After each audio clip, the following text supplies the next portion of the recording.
All right, so thanks everyone for getting into this seminar on transportation. We have Ping Chang and Sarah Jepson from SCAG, and then Denny Zane from Move LA.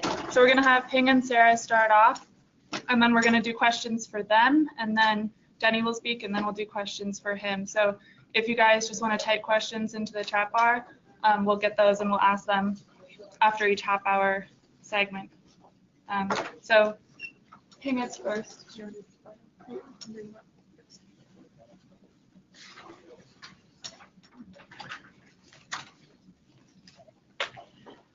Okay, guys, so a little bit about Ping Chang.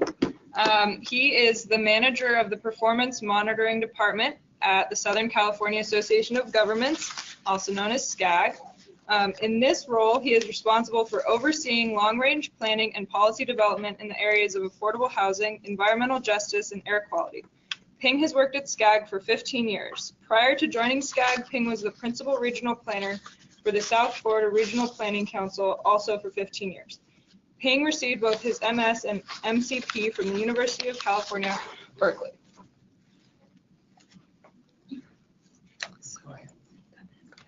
Just wherever. Okay, thank you very much for this opportunity. At the beginning, first, I just like to mention that for my appreciation, I think for all the CivicSpark fellows, I think for your service, as well as for your passion, as well as dedication to what you do.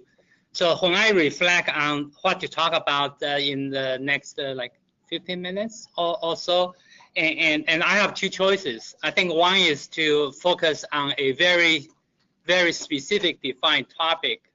But then I realized that for many of those, I think you will probably be able to find the specific documentation. So instead, what I will try to do is kind of a broad reflection, given right now we are getting to a major milestone at SCAG, as most of you probably know, that we would expect our governing board that to adopt the next regional plan and sustainable community strategy actually this Thursday. So in getting very close to that major milestone, I'm kind of reflecting on like how we get to where we are now, and so I hope that kind of sharing of both my personal experience as well as observations, I think would be helpful, I think, to all of you. So the short story is that for the regional transportation, RTP and SCS, if you have a chance to look at that document, I think it really involves a lot of different components as well as elements. On the transportation side, I think certainly not only we are talking about all transportation modes, I think from certainly the transit, the highways, and the active transportation, goods movement, aviation. And that's actually not the case from the very beginning, because if we look at the history of the regional transportation planning, it all started from the so-called Federal Highway Act. So I think immediately the focus is only on highways. And not only all the transportation modes, but also the sustainable community strategies is an integral part to integrate the land use, housing, and transportation. And that's certainly not the case from the beginning. And not only that, we also look at the environmental impacts. I think keeping in mind the National Environmental Policy Act only started in the 1970s. And I think certainly, I think on the social equity, environmental justice, and that's only started in the 1994 President's executive order in the Clinton administration. And also on how transportation would impact the economy. And that understanding that what also grew, I think, over time. So looking at how we get to where we are, and I realized that we are talking about at minimum a half a century of experimental learning. And I must say that some of learning are learning from mistakes. And then in each decade that we try to find some ways to move forward, and also in each decade that the profession tries to respond to different needs of the society, and the responses are constrained in two ways. One is that at each decade we have a kind of a limited definition of what are the problems, even though that is getting broader over time. Also constrained, I think, by the tools available to the planning profession. And most of you know that back in the 1970s that we do not even have the personal computer. In fact, that's how I started that career, which was in the last century. I'd just like to remind everybody that's a long time ago. And so I think going back, I will just mention a few highlights, kind of the journey along the way, I think, from the profession, which is actually very fascinating.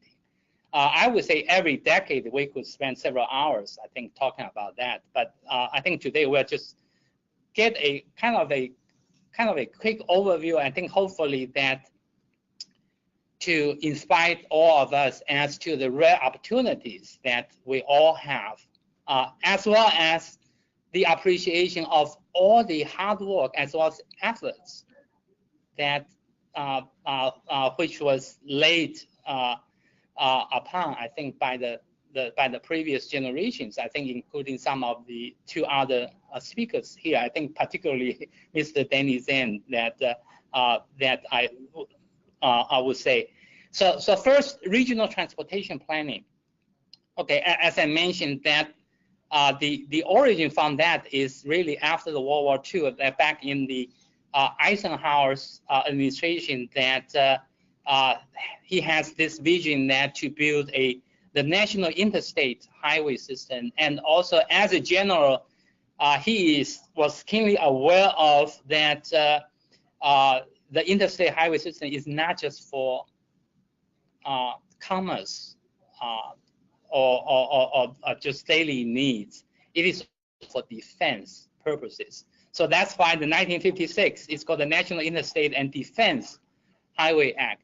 And that's the emergence of the modern regional transportation planning. And it's very fascinating. At that time, the transportation planning from a technical standpoint was originated from the so-called CATS. I don't know if some of you are familiar with that, which is the Chicago Area Transportation Study, which basically established the template that all the MPO are still practicing the so-called four-step model, if some of you are familiar with that. It originated from the CATS studies. And then in 1962, because we have those interstate highway systems, so the important impact is for the metropolitan region is no longer just concentrated on the urban center like Chicago or like San Francisco, but then it began to decentralize. But when it decentralized, then we need to really plan the transportation system within that metropolitan region. So as a result of the interstate highway system, nationally, it triggered the needs of the planning at the regional level.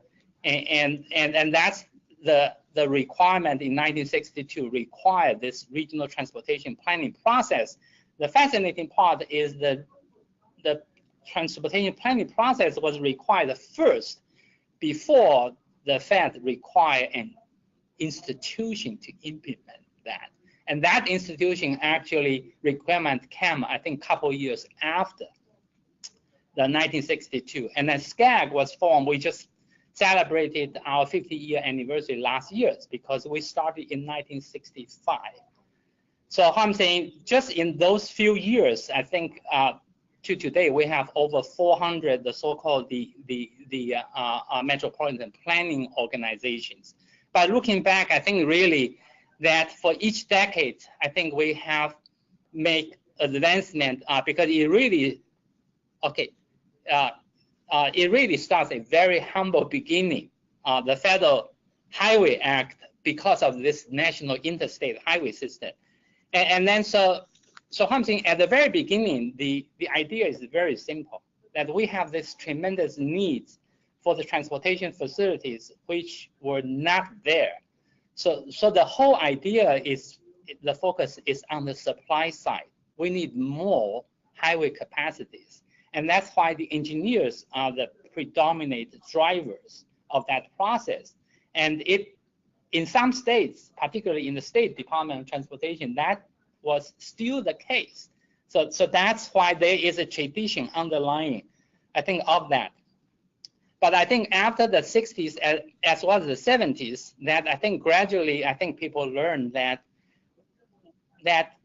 we can not just simply continue, I think, to build more highways. We also need to make that more efficient. The focus is still on the highway system. It's make that more efficient. So that's the so-called the systems management. Some of you are familiar with that. It's called the TSM. It is still not managing the demand. It is managing the system. And then I think later, I think the idea is that how about we would try to manage some of the demand and then to promote some kind of carpooling and car sharing. And then I think until the 1991, it's called the ICE-T. Then it began to focus not just on the highways, but on, I think, all the other modes. And then I think in the 1980s, the fascinating part is that we have this movement, the so-called the growth management. It's like we can no longer just accommodate the growth. We also need to manage the growth. Manage the growth as to where the growth should take place, the character of growth. And then I think California is not a leading state in that movement. I think I would say the state of Florida, state of Oregon, and state of Washington, but not California. So this is a very important part, that the state of California has been lagging behind in most of the time.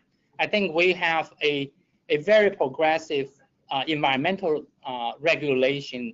The coastal management, I think, is very good, but not on growth management.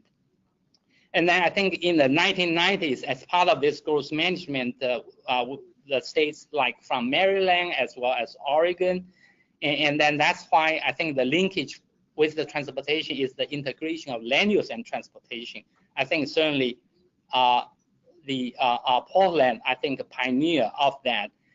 And then the interesting part is like in the early 2000s, I think with this, the increasing focus on the climate change, particularly the 2007, the IPCC report, that really kind of moved that to the tipping point. So California, I think, finally find a way to really link this climate change with the land use planning. So finally, we find a way, it's like using the concern for the global humanities that to somehow kind of tempered this desire for local control. So the SB 375, we all know it is not a growth management legislation because the cities is not required to change their regional local plan. But I think it is a softer planning legislation in the sense that the jurisdiction needs to participate in the regional planning process, and there is a greenhouse gas emission reductions to be met at the regional level. So it is a kind of indirect way, I think, to bring the I think regions, the local jurisdiction, I think, into that. So I'm saying, I think in a nutshell that we have those changing needs in different time. I think at the beginning is to meet the mobility needs, and then then I think over time, I think certainly transportation is kind of a partnership with economic development. That was from even the 19th century, I think, in terms of the railroad. Whether it's Henry Flagler, I think, built those Florida East Coast Railroad, or I think the SEC Railroad, I think in other parts of the country. That is, I think, always there. But I think still over time, we also have this environmental value, and as well as concern, I think the social equity concern, as well as then I think most recently in terms of public health concern.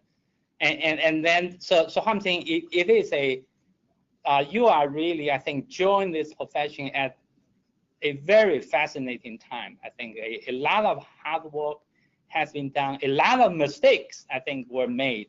And the interesting part for California is that even though we lag behind for most of the time, but now we kind of find a way. Now we are actually probably the only state that I think to have this requirement of the integration of the transportation and the sustainable community strategy. So we are, I think, progressive in that part. So even though we were behind for most of the time, the only good thing I could say is now we can learn a lot of lessons, I think, from other states, and believe that I think linking the transportation, I think, with not just the economic, environmental, but also with the sustainability, that overriding concern, I think, is the good template for us to work from. So I think with that, I appreciate very much, I think, this opportunity. Yes. Yeah, thank you so much, Chang. It's really interesting to hear about the historical context. That's really important. So we'll get to questions for you after Sarah talks. So we're gonna have you guys switch seats. Yes. Yes. The computer situation. Yes. But while they're doing that, I'll give you guys a little introduction to Sarah. Sarah Jepson is the manager of the Active Transportation and Special Programs Department at the Southern California Association of Governments.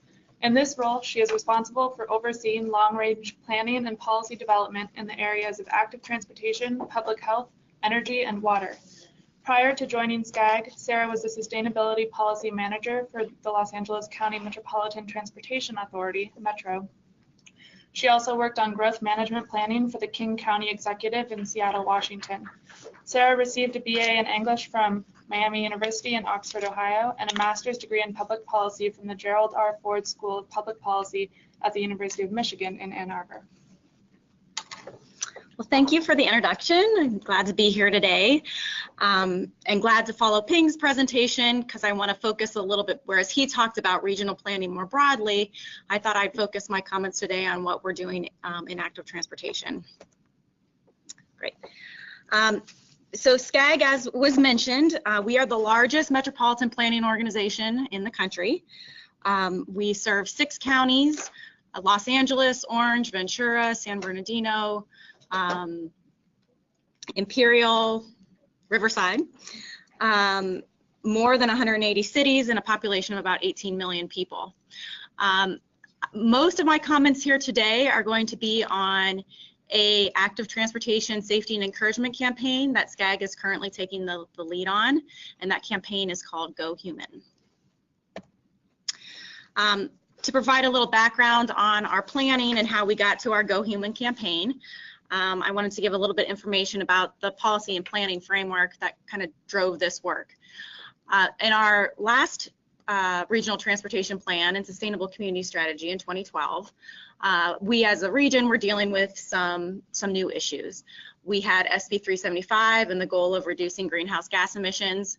There was much more interest in public health and the ways our transportation system were limiting opportunities for people to be physically active. So we had a lot of representatives from the health community coming and talking about how important it was to promote active transportation. And I think even more important than having a good plan in place, our leadership really took steps after the plan was adopted to promote its implementation. They did that by establishing an active transportation subcommittee. So we continued to have a committee of our board that was really focused on providing direction on how we, and making sure there was follow through on how we were implementing the active transportation elements of our plan. We established joint work programs with each of our county transportation commissions. SCAG is different than a lot of the MPOs in that we don't directly control a lot of the transportation funding. And so in order to really work on implementation, we need to work with those county transportation commissions. And I'm sure Denny will talk a little bit more about the County Transportation Commission in LA and how they are moving forward with funding. We had new federal legislation that was called MAP 21, and it was called the TAP program, which brought some new federal and eventually state resources to support active transportation. So we worked hard to figure out how to get those resources to our region. SCAG also established an active transportation department. So I was hired 2 years ago to start up that department, and our leadership not only hired my position, but hired 2 other staff positions to be able to really follow through on the goals of our plan. And finally, a specific action that they took that relates to my presentation today is that they decided it was important for us to implement an annual campaign to promote roadway safety and walking and biking. A little bit more on the regional context. While we do long-range planning at SCAG, and we had a long-range plan with our active transportation goals, we did recognize that there were some significant issues happening right now that we needed to try to address in order to achieve our long-range goals. And specifically, some of those issues that we had on the green were rising rates of active transportation injuries and fatalities. And as I mentioned, we also recognized that we have this, and some people call it public health crisis, and that obesity rates and people who are overweight, those rates are significantly high in our region, leading to a number of chronic diseases. So those were our kind of big issues that we were looking at. But we also recognized we had some significant opportunities that we should take advantage of now in order to build on the momentum. So one of those opportunities we saw was a growing demand for active transportation. And when we've surveyed in the region, we found that about 40% of people are willing and interested in walking and biking more. We found about 40% are what we call the interested but concerned. They would do it more often, but they are not comfortable riding on the roads, and they have major concerns about safety. And then there's about another 10 to 15% who say, no way, no how, I'm never getting on a bike. So we see a huge opportunity in that 40% who's interested but concerned, and we think if we give them more information and we start providing more facilities that are comfortable for people to walk and bike on, that we can get those people out cycling and walking as well.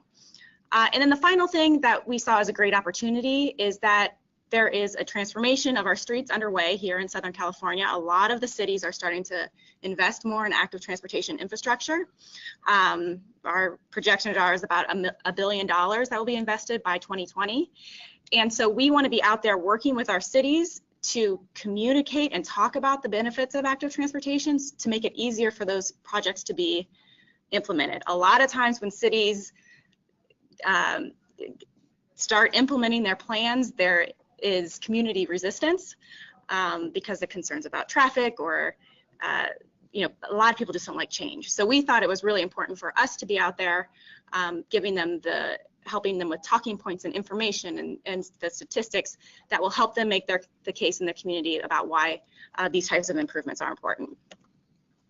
The main things we were trying to achieve with our campaign were public education on roadway safety, as well as encouraging people to walk and bike. We were trying to empower and create local champions. And because we're such a large region, we do have some cities that are already doing educational campaigns, but we thought it would be a great way to leverage resources if we had kind of one common message that we could share across the region. So we saw this great opportunity for coordination and collaboration. We received a $2.3 million grant to do this work, an active transportation program grant. There's another cycle of that program that is just kicking off now for any of you that are working in cities and who are interested in going after some funding. We also received a $600,000 grant from the Mobile Source Reduction Committee, which is a committee that receives money through our air quality management district down here. And then we've also leveraged a lot of other resources. Cities have brought their own funding to the table to kind of build upon the resources that we're providing. So our campaign has 3 phases: an advertising campaign, an open streets and temporary events phase, and the final phase, which is developing toolkits and trainings for key champions for active transportation in communities. The advertising campaign was launched at the end of last September. We were trying to hit the timing right with Walktober. And so that we ran a 3-month advertising campaign. And the open streets and temporary events we are working on right now, and we've had 2 events, but we're most closely trying to align it with, and we're implementing most of the events in May 2016 to align it with Bike Month. And then also we're working on the toolkits right now. So I wanted to highlight a key part of our program is partnerships. And so when we figured out, when we were designing the campaign and how it was going to be implemented, we developed a steering committee that includes all representatives from all 6 of our county transportation commissions, all 6 of our county health departments, and any local cities that we knew of that were working on similar efforts. So Los Angeles, Santa Ana, and Glendale participate. We also have an active transportation working group, which is includes city staff, nonprofit organizations. It's open to the public, so anyone who wants to show up can be there and provide input on what we're doing. And we also, for our advertising piece, did focus groups to make sure that our messages were resonating with the population in Southern California. I wanted to highlight that the inclusion of the public health departments was, I think it's been it's something new in how we often do transportation planning, but I think it's been very valuable. Public health agencies are much more used to developing campaigns about changing behavior, and so they bring a lot of knowledge and expertise to our program and have helped us to kind of expand the reach of what we're doing. So the first step in developing a campaign is to come up with a campaign brand, and the campaign brand is supposed to serve as provide a broad umbrella for safety and encouragement components of our campaign. It serves as an explanation point. Especially in Southern California, there is a lot of clutter out there in the built environment, so you want a message that sticks out and is memorable. And as I said, we wanted to make sure that it resonated within Southern California. Now, coming up with a brand name is something that is very different than the day-to-day work of what we typically do here at SCAG. So of course, everyone had an opinion. And another thing that is a little bit challenging is, as planners, we're used to a very analytical process and getting to an answer that's kind of right or wrong.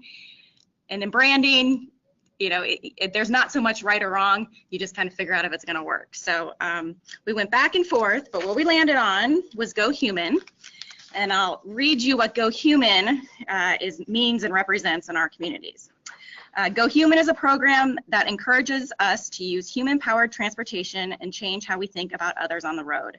Go Human asks all road users to be considerate, follow the rules of the road, and find ways to get out of their cars to experience their community and everything in it on a human scale. To walk, bike, get outside, meet neighbors, live healthier lives, be safe, and be kind. Go Human reminds us that people on the road are not just objects blocking us from where we are going. They are human beings just like us. So that is our overall brand. And then the second step in developing our campaign was to come up with the ads and to figure out where we were going to place the ads. And our approach was very data-driven. We did an analysis of the hotspots across the region where we were seeing high collision rates, as well as locations where we thought active transportation could be increased because of the characteristics of the built environment. So we focused on those locations, and then we looked at the data within those locations to figure out who was most likely to be in a collision and who was most likely to cause that collision. And then we determined our target audience from that data. So what we found out is that the audience that we needed to reach were adult drivers primarily between the ages of 25 and 54, skewing male. Our secondary audience was pedestrians and bicyclists, and our messages were in English and Spanish. And as we looked at the reasons for the collisions, we determined that our key messages needed to be for drivers. The main thing they needed to do was slow down. For bicyclists, they needed to be riding in the direction of traffic. And for pedestrians, the majority of the collisions are at intersections. So we wanted just to remind people to be cautious, particularly at intersections. And then our strategy for getting these messages out to the residents of the region was that we wanted a point of engagement strategy. So people need to hear the message when they're about to undertake the risky behavior. So there were radio ads, bus ads, billboards, and social media that were all directed at drivers. And also on the bus ads, we had interior bus ads that would be directed at pedestrians and bicyclists. Our goal was to be provocative with our ads, but not frightening. It was a little bit challenging to do a campaign that is both promoting safety and encouragement, because you don't want to too much blood and guts. Yeah, is not going to make you want to get out there. So we were trying to balance those two things. And with sticking with our Go Human campaign, we're really trying to humanize your fellow roadway users. So the artwork and the creative that our team came up with is called The Signs of Life. It's trying to humanize the people on the signs. So these are our driver ads, and as you'll see, it's messages. It's not just a sign, watch for people walking. So again, trying to humanize folks. Same style of artwork for our pedestrian and bicycle ads. Be on the safe side for pedestrians, cross at the corner crosswalk. As I mentioned, for the cyclist, the big message is to go in the flow of the traffic. And there's a lot of concern. People get very angry at all of those cyclists who just roll through stop signs. So we wanted to make sure we had a sign too that spoke to that and reminded cyclists that that they need to stop and follow all traffic rules as well. So as I mentioned, we use paid and earned media to get these ads and messages out there.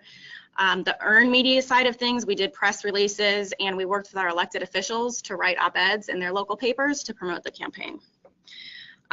What's been really successful about the campaign is that we paid for a certain amount of advertising, and then we got a lot of donated media. Metro provided additional resources to buy more ads across LA County. In Orange County, we had 3 cities that contributed additional resources. So all in all, we put in about 1/3 of the funding, and about 2/3 of the funding came from other partners who decided to use the materials. We feel like it's been successful. We did an evaluation of the campaign. Surveying drivers, and the drivers that took the survey, over 20% of them recognized the ads, and about 80% of them found the ads to be motivating. In a region the size of Southern California, we felt pretty good about the visibility of the campaign. Now, in order for a campaign to be lasting, you need to do it year after year. So, we've been told by our consultants that we should be working to at least try to do this for 2 more years to really get the message out there in communities. Okay, quickly on the other elements of our campaign, the second part we call the Go Human events, or the open streets and demonstration projects. The goal of these events is to help communities reimagine their streets for walking and biking. We sent out an application and a call for projects to all the cities in our region. 17 cities applied, and we'll be hosting events in their communities. We originally had funding to do 6 events, but again, we went after another grant, and through the resources that we've been able to put together through other sources, we were able to double our budget so we can do these events in all the communities where there's interest. Our Open Streets events are 1-day to 1 week long events where the streets are temporarily changed in order to provide improvements that promote walking and biking. In some cases, it's a full street closure. Many of you are probably familiar with Ciclavia in Los Angeles. and I know they have them in similar communities across the state, but in some cases we're just doing a partial street closure to show how a cycle track might work or what a bulb out looks like in a community. And so here are the examples of the temporary installations that are part of our demonstration program. So we think it's important for people to be able to get out on the streets and look and feel and see what these improvements are going to be like in order to build the long-term support. The final piece that we're least far along on this piece, it's the toolkits and trainings, but the main goal is to provide resources to key champions we think are in our communities that need to be leaders on walking and biking. And so we're targeting our materials for elected officials, employers, community organizations, and transportation and health professionals. And all of these resources should be available on our website by the end of June. Some quick notes on what's working. One of the things that we've done through the campaign is really engage our elected officials and provide the opportunity for them to be out there talking to their communities about why walking and biking is important to creating more sustainable and livable communities, and we think that's been a successful piece. It also helps build support for our policy development here at SCAG. So this is we have a picture here of within the frame, that is our president here at SCAG, Cheryl Vegas-Walker. Another thing that's working is leveraging resources and partnerships. One of my staff had the ideas in the very beginning to make all of our materials co-brandable, and I think that's been very effective.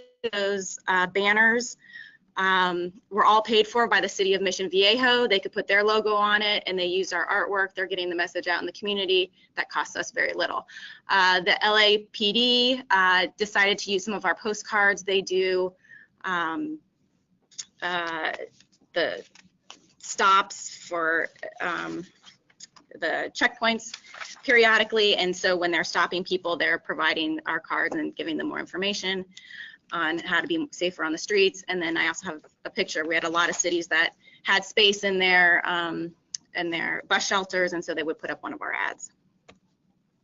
Finally, I said that, you know, we went back and forth on the brand name and Go Human, was that the right thing to do? But I think in the end, the whole being human theme is working, has been effective. There is a lot of us versus them conversation when it comes to active transportation. And I think it's important to highlight that people walking and biking are all of us. It's not just the recreational cyclists that you see on weekends that might be irritating you. So that whole humanizing theme, I think, is working.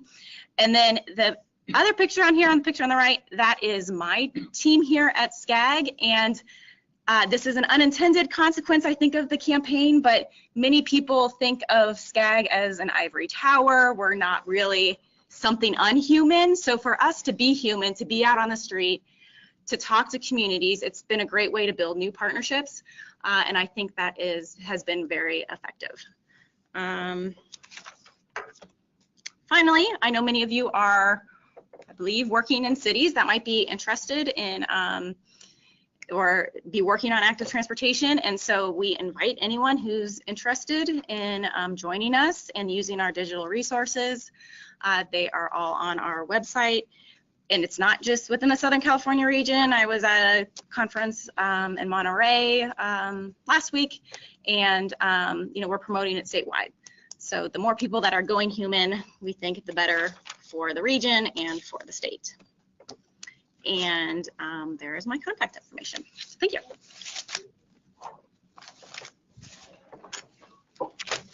Thank you, Sarah. That was awesome. So we have some questions.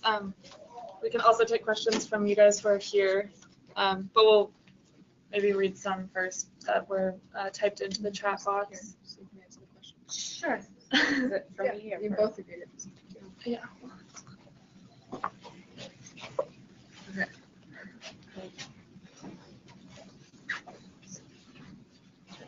Sure.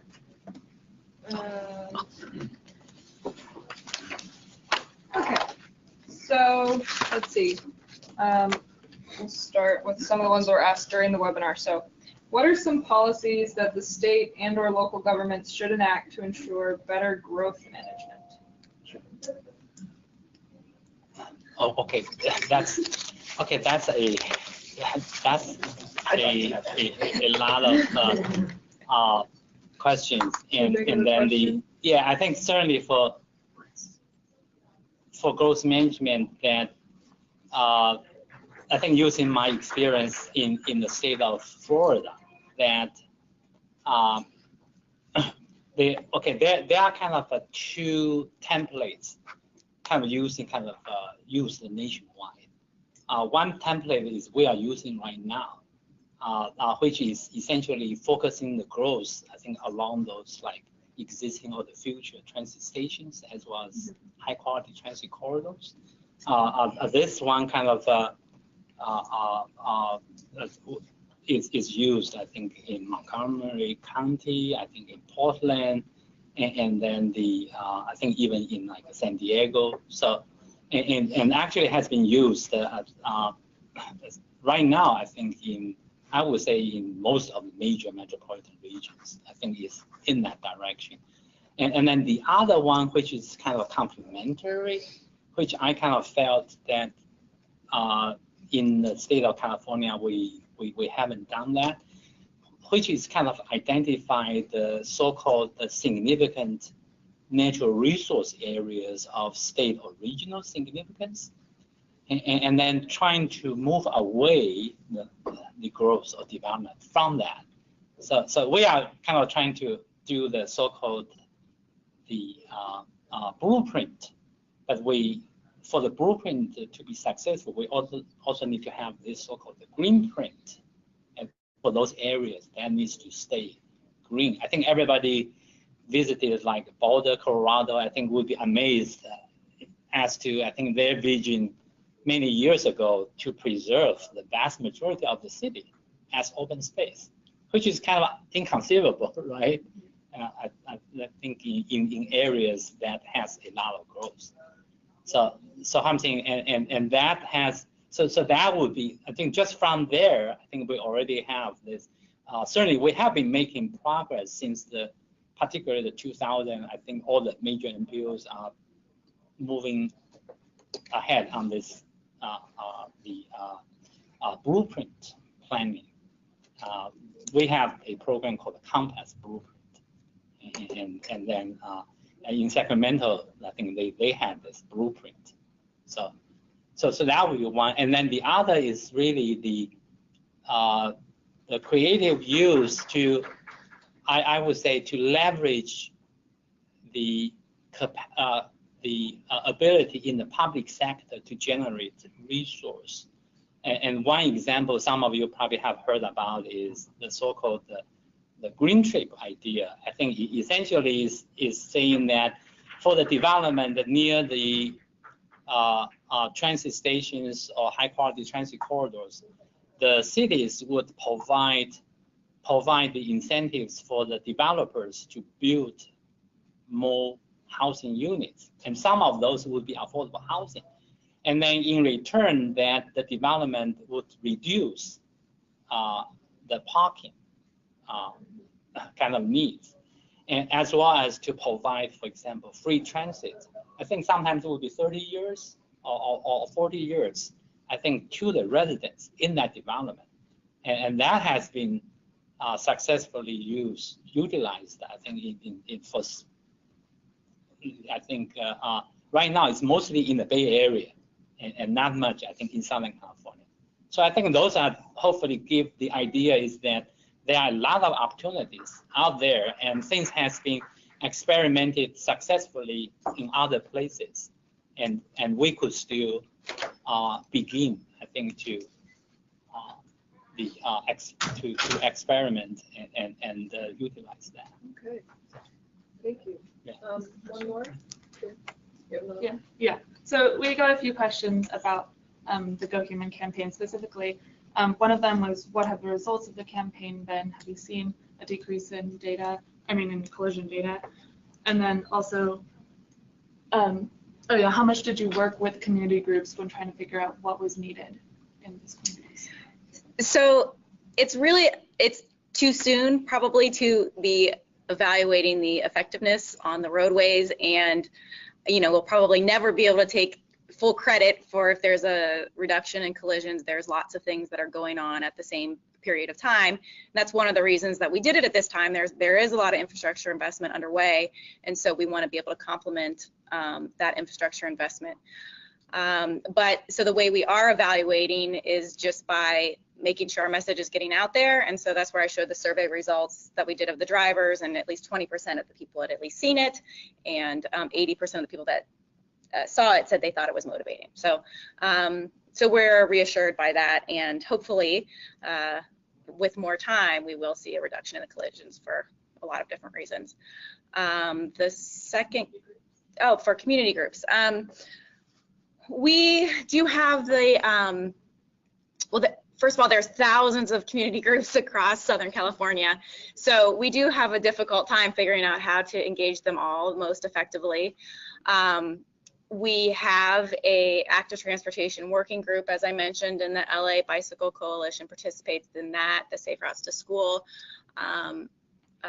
organization participates in that. We don't get as much community level, we are SCAG, we're so much of a 50,000 foot organization that it's hard for us to engage really at the grassroots level, but that's why we rely on the participation of our public health departments, our county transportation commissions, and other folks to be out there and help us make sure that our messages are resonating. Do we have anyone want to ask a question?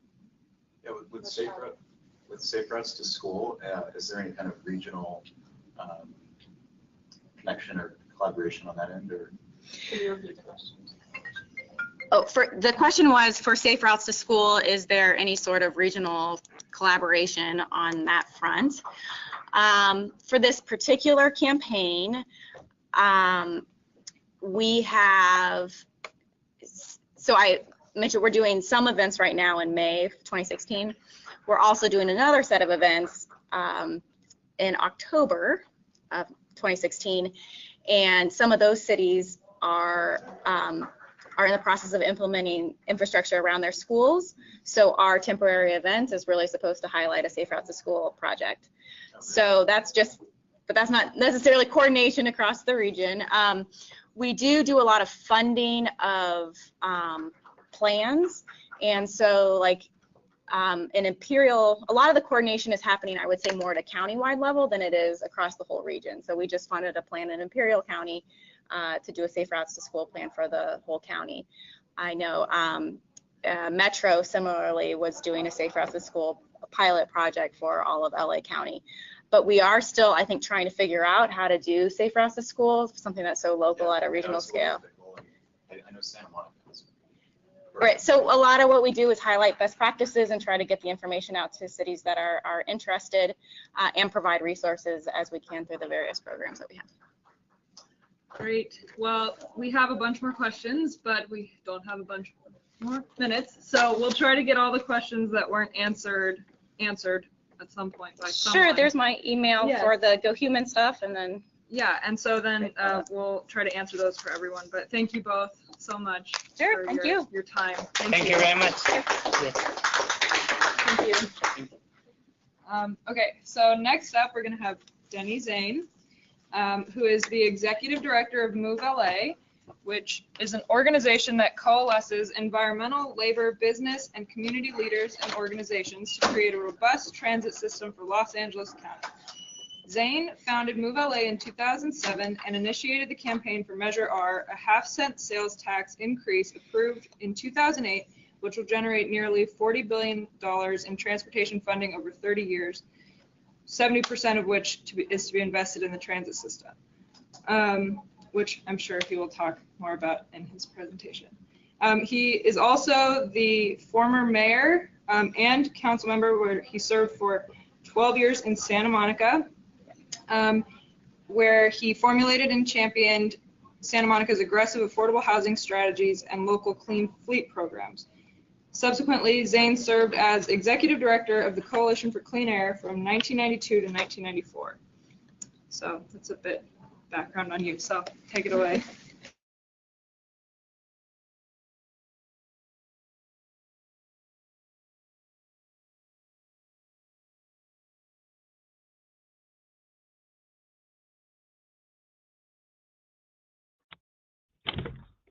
Hello, this is Kristen. I can't hear you very well. I don't know if you accidentally hit mute or anything.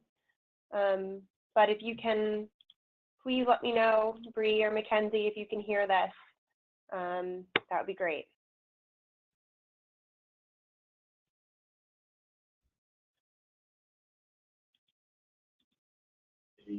Is the direction Hi, Bree. we might Oh, choose. hello? But there are other choices, and I have done them all, and I want to share a little bit with you about another choice.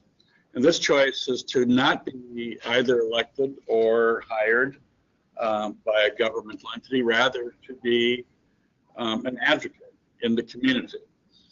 Part of the lesson is that there is a, I'm sorry, are we having a sound problem? Yeah. Is it just my voice is very strong? I just unmuted Bree's computer.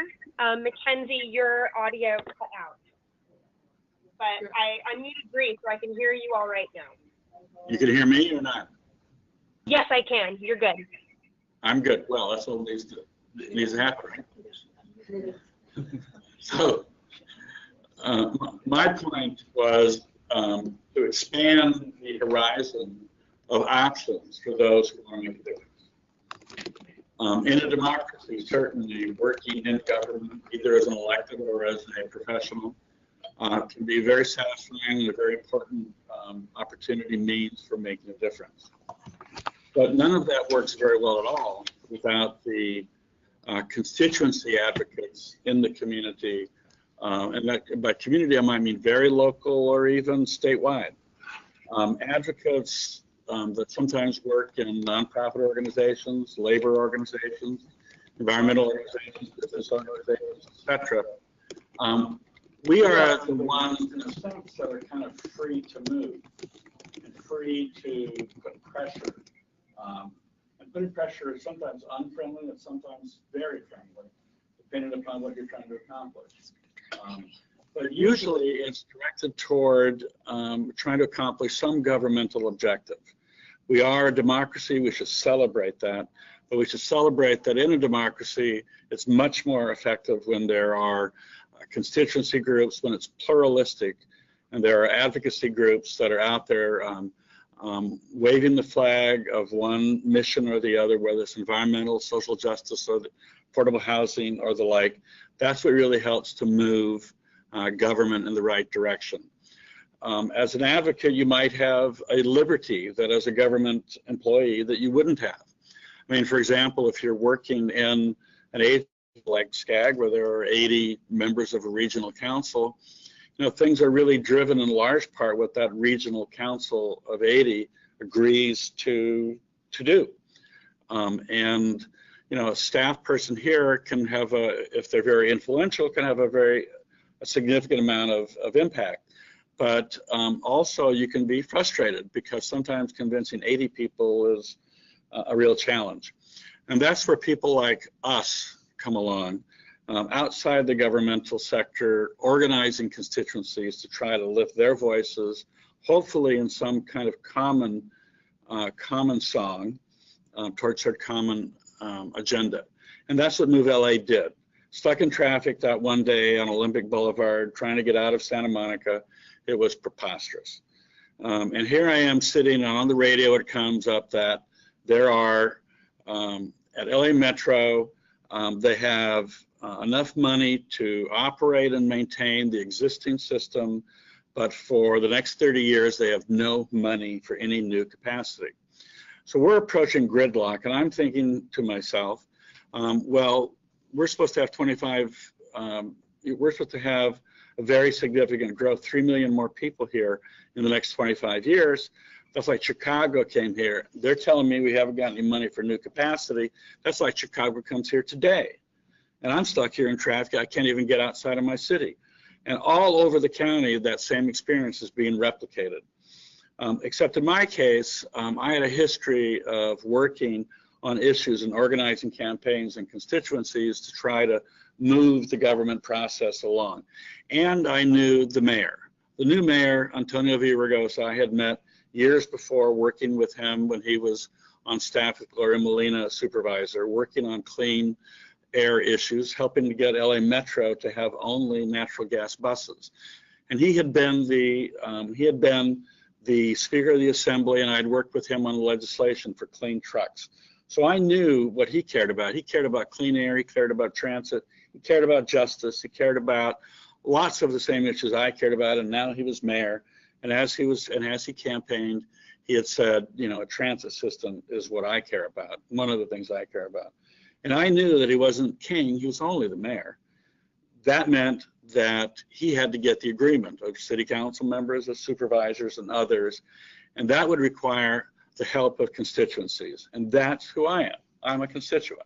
So I'm going to get together with leaders from the business community, the labor community, the environmental community, and we're going to try to put together a common agenda and try to convince LA Metro that we should be figuring out how to raise a lot of money for LA County transportation. And it turns out, because of Prop 13 in 1978 and some subsequent laws, that in order to raise any real money in California, you have to go to the ballot. And most of the time, you have to get 2/3 vote. And that really means you better have a unified coalition. That really means you better get your leaders singing from the same page. It means you also got to go to the ballot on a high turnout election, like the presidential election, which was soon to be here. At that moment, it was like summer of 2007. Presidential election was coming in November of 2008. And all of a sudden we realized, oh my God, we better hurry up.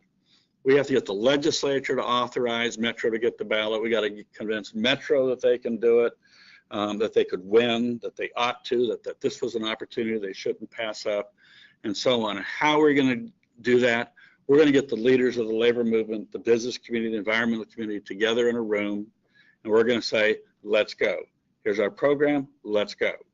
And that's what we did. And that meeting, everybody in the room was called a conference. And that was our first effort and led to what you see right here in November 5th, morning of November 5th, 2008. This is the morning after Election Day, where 67.5% of the voters in Los Angeles County voted for a 1/2-cent sales tax for transportation. Now on the screen there, you can see, if you look around, besides me and that tall guy in the middle, Mike Fear, who's the city attorney, almost everybody who is there now, certainly everybody in government office in this picture, is no longer there. They termed out, they moved on, or whatever. But we're still here. We built this coalition of business organizations, labor and environmental groups, and we succeeded, and this coalition is still in place. 25 years ago, this is what our rail transit system looked like in Los Angeles County. But 25 years ago is nothing, bupkis, it's just yesterday.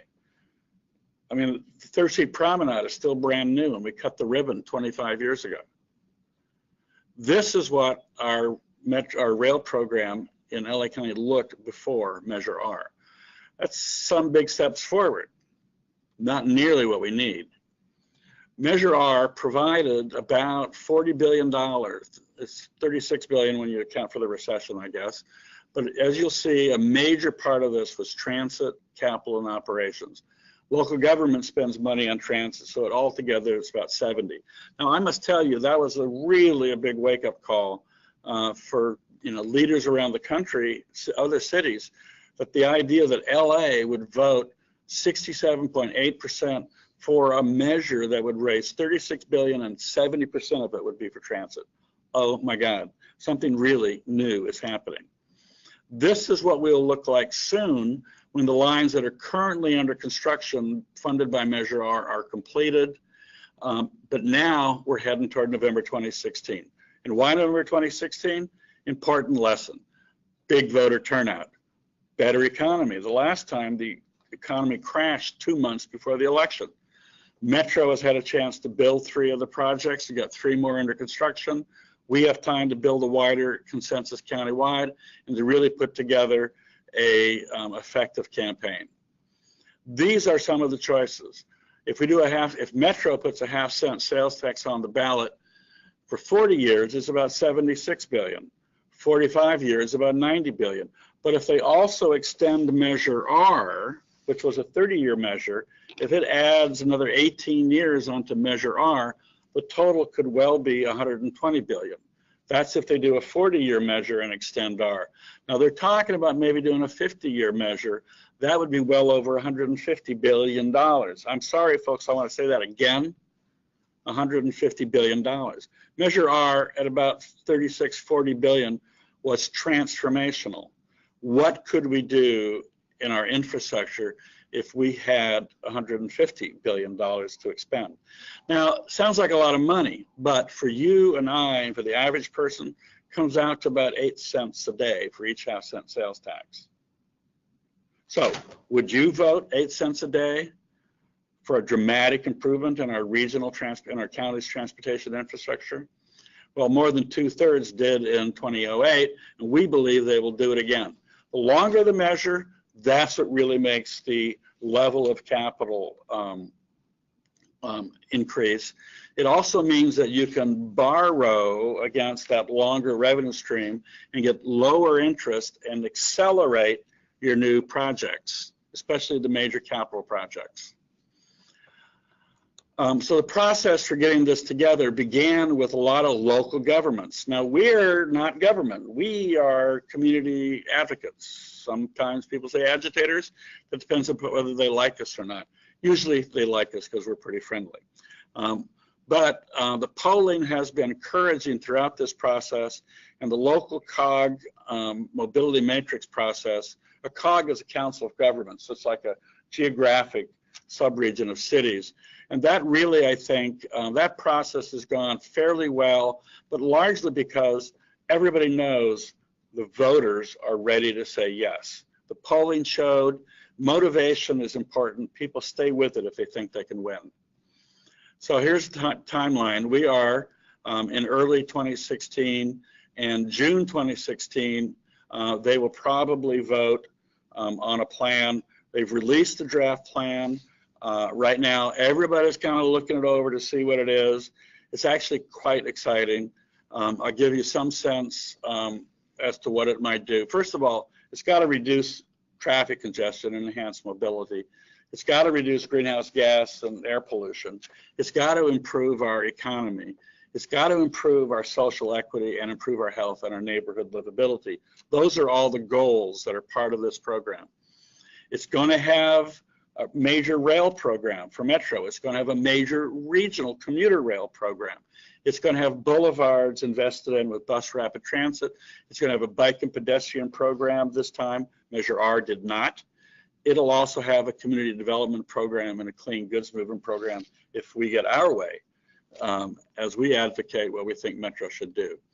And this gives you an idea just on the Metro rail side what this might look like. This is a dramatic enhancement of rail transit over what began before Measure R in 2008. Back then, there might have been 5 places where lines crossed each other. Now that connectivity is the secret sauce of effectiveness in a transit system. That connectivity is what really bumps up your ridership. When people know they can get on one line, and they're not just limited to the stations along that line, they can get on another line and go to a whole different part of the county. That connectivity, really the secret sauce.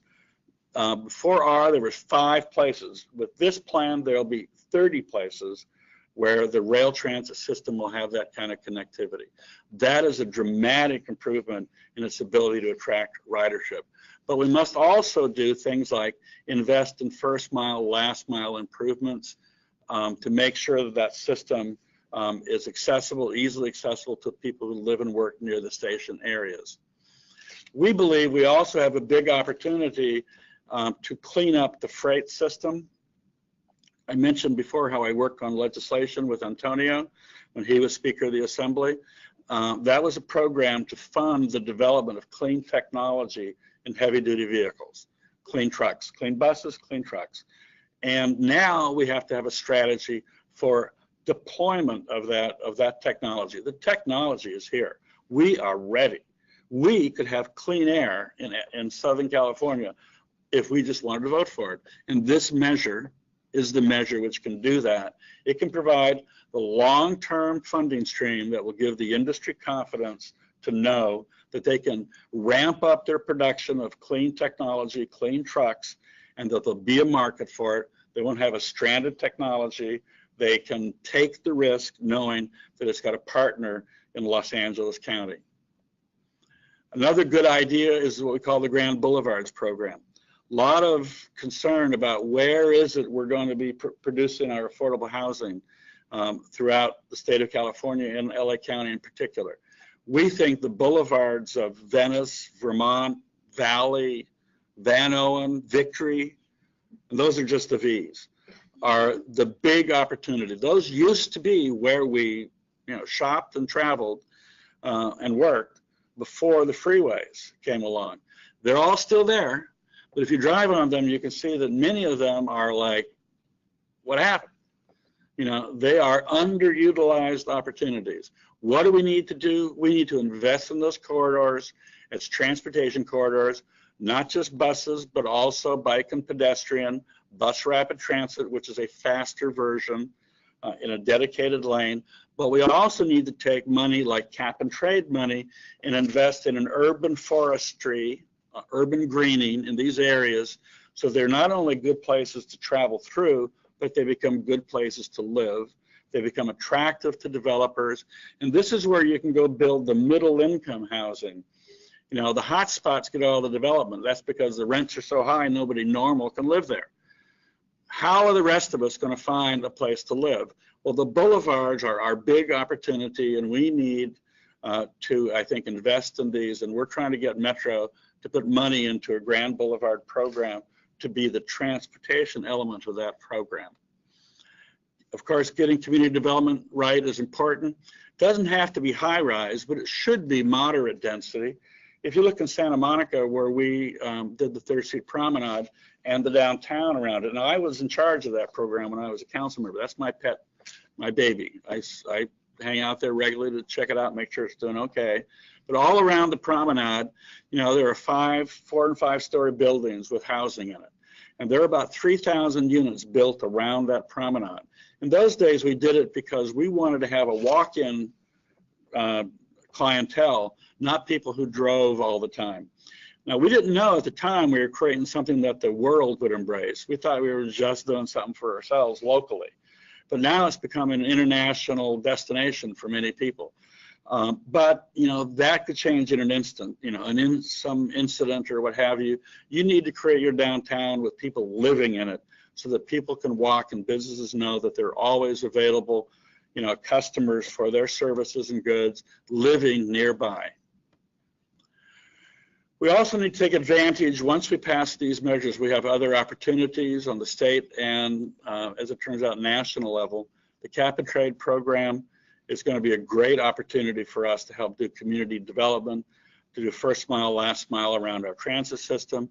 But now this year in Washington, strange things do happen. They actually passed the transportation bill, and it actually has money in it for investing in goods movement. Now, diesel trucks are the last great frontier of air pollution for us. Solve that problem, we got clean air, y'all. That's it. Solve that problem, we're there. We show the world how to do it. We go from being LA, the most polluted air in the world, the capital of air pollution, to being the success story of clean air. And what we do for LA, we do for California. We do it for California, we do it for our nation. We do it for our nation, we do it for the world. We have an obligation to solve that problem. We can do it. It really is now the goods moving industry that we really have to address. It's our aspirational moment. We can do the following.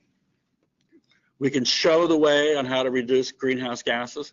We can show the way on clean air. We can create a model of sustainable and equitable development. That's our aspirational moment. And all we got to do is vote and pay 8 cents a day. Not bad. The end. Thank you. Let's go back to the map. I love, That's good.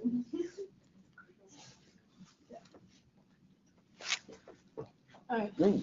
I didn't go too long after all. That was perfect. So we have about 15 minutes for questions. So we'll start with, can you tell us a little bit more about your work with the clean fleet programs when you were in Santa Monica? Yes. Well, when I was in Santa Monica as a council member, one of the first things I noticed was, the public works director would bring a purchase order and ask us to vote on a dump truck or a street sweeper. And I would say, so, hey, because I had heard, that there were all sorts of alternative fuels out there. And I asked him, so what are the alternatives? Oh, there are no alternatives. What do you mean? We've been hearing about alternative fuels for a long time. Well, yeah, but no one really makes them. They just talk about them. So I said, I don't quite believe that. You can't tell me that there's, So we started pushing to get the city to buy clean technology, to really do a search and to look for grant money that would help subsidize it, et cetera. And incrementally, we began to have a growing number of clean technologies in our fleet, from street sweepers and garbage trucks and dump trucks and little park roadsters and buses and so on and so forth. And then I learned that after I left office, that there was a real interest out there among other cities for what we had learned. And we began to organize what we call fleet symposiums. And all that really is a couple of speakers and a bunch of vehicles out in the parking lot, and people walk around and kick the tire and say, hey, how does it work? Works fine. Cool, I want one. Important lesson here. And I think throughout my Santa Monica experience, the important lesson was model building really matters. It is important that somebody do it right once somewhere so that others can see how doing it right looks and have confidence that they could do it right as well. And frankly, before long, they start doing it better. But model building, the Promenade and Pasadena, Old Town, were happening at the same time. In those days, they thought shopping centers was all you could do. You couldn't do a downtown, they'd all died. But after one and then another did it successfully, now they're all over the place. Monrovia, Azusa, Long Beach, all over Riverside. They are, downtown revitalization became the norm. And then, the shopping center, because they got tired of trying to compete, so they decided to join and they opened up open air. And now what do you see over here on 7th Street at Macy's? What are they doing? They're opening it up. I call that the triumph of the Promenade. It's the triumph of good model building. One place does it successfully and other people learn important lessons. That's, I think, what local governments can do uniquely, because there's sufficient scale to matter, but manageable as well. But advocates have to be out there championing this in order for this sort of stuff to happen. But the Clean Fleet program, after that experience, and I got sort of involved with Coalition for Clean Air, and began to learn that the diesel the emissions inventory was heavily diesel emissions, because we had done a good job, relatively speaking, of cleaning up power plants and refineries and factories and so on. Had done a pretty good job now, especially in cleaning up cars, but we hadn't done a very good job on the heavy duty side for lots of good. And it's not because the industry is resistant, it's because their technologies are so expensive. They don't produce nearly so many. So every one of them is a big risk compared to a car. Car's a little risk by comparison. So having a strategy that was thoughtful about the way the industry really works was, I think, became a mission. And that's where I enlisted Antonio Villaraigosa, and he picked up the ball and he made it happen in the legislature. And we created a model program that I think was very successful. The one thing we need to do now, though, is we need to have a deployment strategy, and ballot measures are uniquely helpful here because they can last for 30 or 40 years.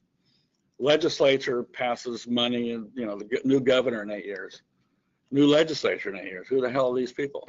What do they know about the prior efforts? Not much sometimes, right? the long-term memory and new priorities are, you know, a barrier to some of these long-term success agendas. That's why constituencies have to stay involved, and ballot measure can be long-term. That's, I think, the big opportunity here for us now. So it seems like obviously the root of a lot of these problems is getting funding, specifically through like tax increases. Like yes, for transportation, for infrastructure, yes. So do you think Move LA and possibly like other organizations like it, do you think it's worth lobbying like the state for changes to Prop 13 and that like 2/3 requirement and getting it back down to like a simple majority, because it's like virtually impossible to get 2/3 of the state together yes. on any issue. So that is on our agenda. When the question was, so what the hell are we going to do with Prop 13? That's what creates this 2/3 problem, and you know, that's a huge barrier to getting the money for infrastructure. I do want to correct one thing. Infrastructure is large and small. You know, I think Measure R made the mistake of forgetting to invest in the local, the bicycle and pedestrian infrastructure. And thankfully, the bike and pedestrian constituency advocates have, you know, really shaken, you know, the tree here in order to make sure that in the next measure, that's not a mistake that's made again. Right now, I think the Bike Ped Coalition thinks there's almost 9% of the proposed next measure that would go to bike and pedestrian investments. That's a very big improvement. But yes, money matters. We have been working mostly with the labor movement statewide to identify the moment when we can try to get the voters to approve a change in the 2/3 requirement for transportation and possibly other infrastructure. The schools did it for school bonding. They now get, schools or community colleges can get bonds approved by 55%. Prop 39 back and, you know, way back. If we were to do that in California now, the level of investment all around the state for infrastructure, whether it's transportation, water, waste, you name it, that would, I think we would see an era of infrastructure transformation, which is precisely what we need to do if we are going to address the greenhouse gas problems, our water problems, et cetera. So we are constantly in touch with leaders in other constituencies about, is this the moment? Is this election the time? Are we ready now? What's the polling say? You know, what are other constituencies' priorities? Because you got to get a master coalition here to make that happen. And it won't be long. It won't be long. By the way, you can do some things by majority vote. Cities and counties, some people got a loophole. I think it was in Prop 13, they made a distinction between special taxes and general purpose taxes. General purpose taxes can only be done by cities and counties because those are general purpose agencies. Metro, for example, is a special purpose agency. Everything it does is 2/3. But if you're a city and a county, you can do either a special purpose or a general purpose. A special purpose is when you have the money designated in the ballot measure for a specific purpose. That requires 2/3. A general purpose is when the ballot measure just has the money going into the general fund. That's a majority. Seems backwards, right? But cities and counties are beginning to learn how to succeed at this. In 2014, there were 59 cities that had a general purpose tax, sales tax mostly, not always, sometimes utility tax, sometimes hotel tax, but it passed 2/3 of the time. The sales taxes passed 80% of the time. Some of them used a companion measure to create an expenditure program. We are proposing to the County of Los Angeles that's what they do for affordable housing and homeless services now here in LA County. A general purpose quarter-cent sales tax would raise $400 million in LA County in the first year. It would grow over 40 years. It would raise almost $40 billion. That's vastly more money than this county has had, all cities together, for affordable housing or homeless services at any time in our history. That's not even what the need is. We could do that with a majority vote. And so we are working with leadership of the county and mayor's office to plan for such a measure. We hope 2018. We want to do this in 2016 and that in 2018. Okay, I have another one.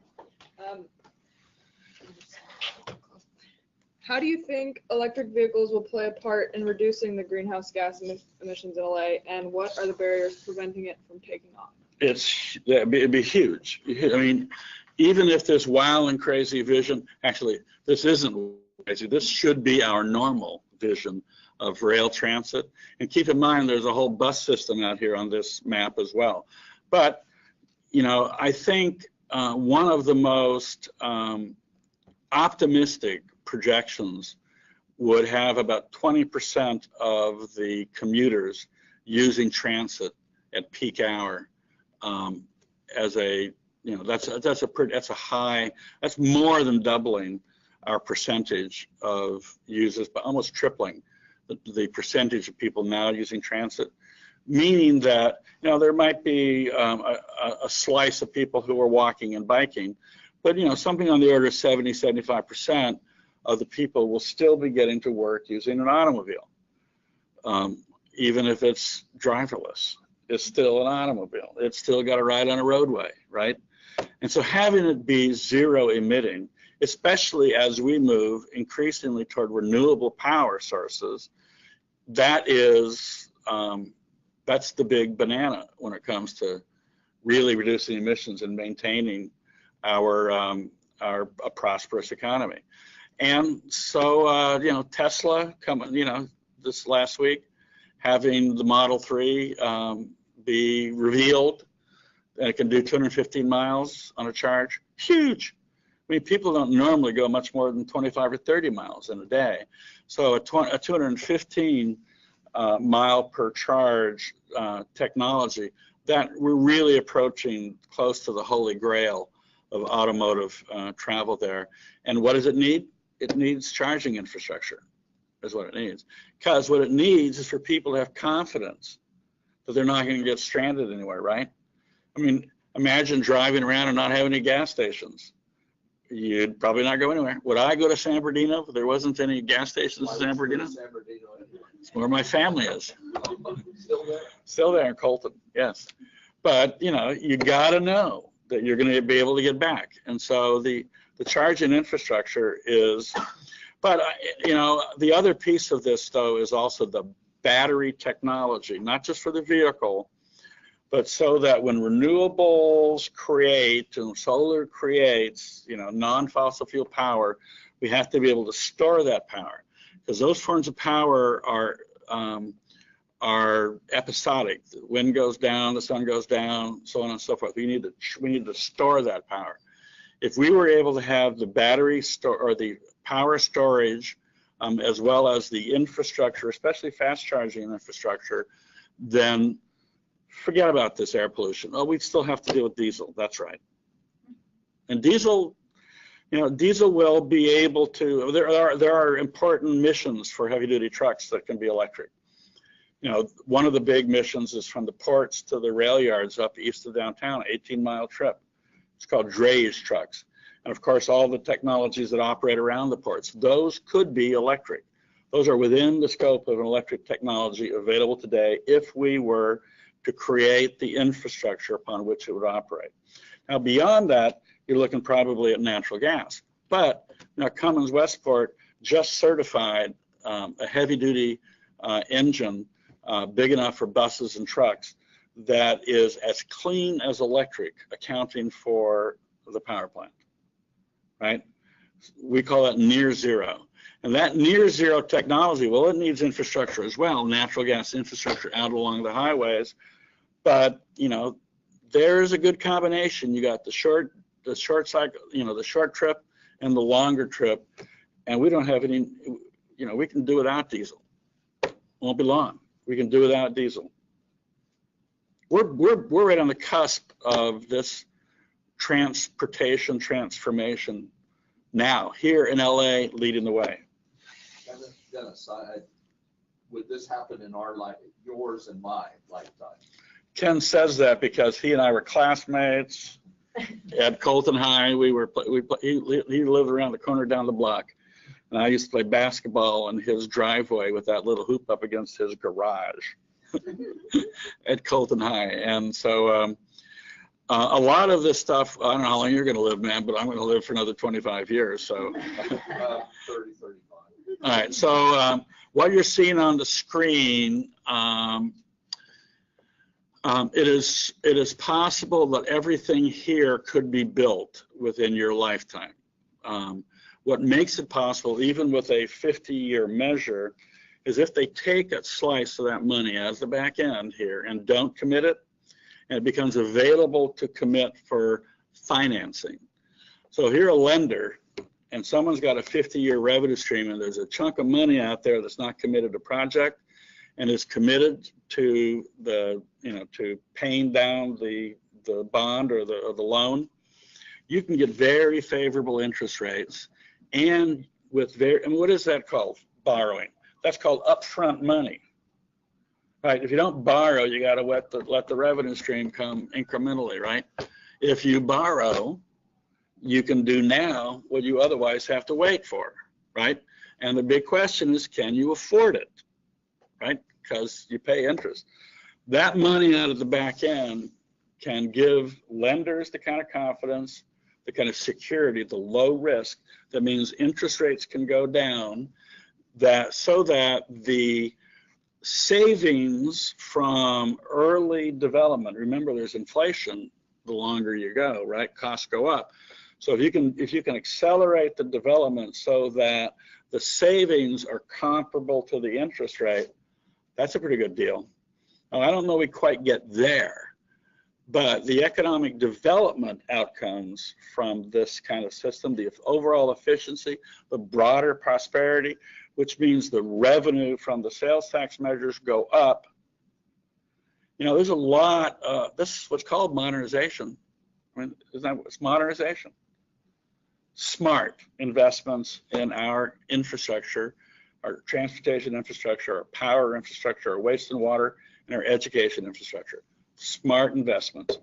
Now, there are lots of people out there who think they don't like to pay taxes. My advice to you is let's just drag them along. Because, you know, we are a democracy. Yes, we got to be on top of these people. But it is and I believe in democracy. That's my, you know, mantra. Democracy works. Let's make it work. That's when we invest in each other's common future. There it is on the screen.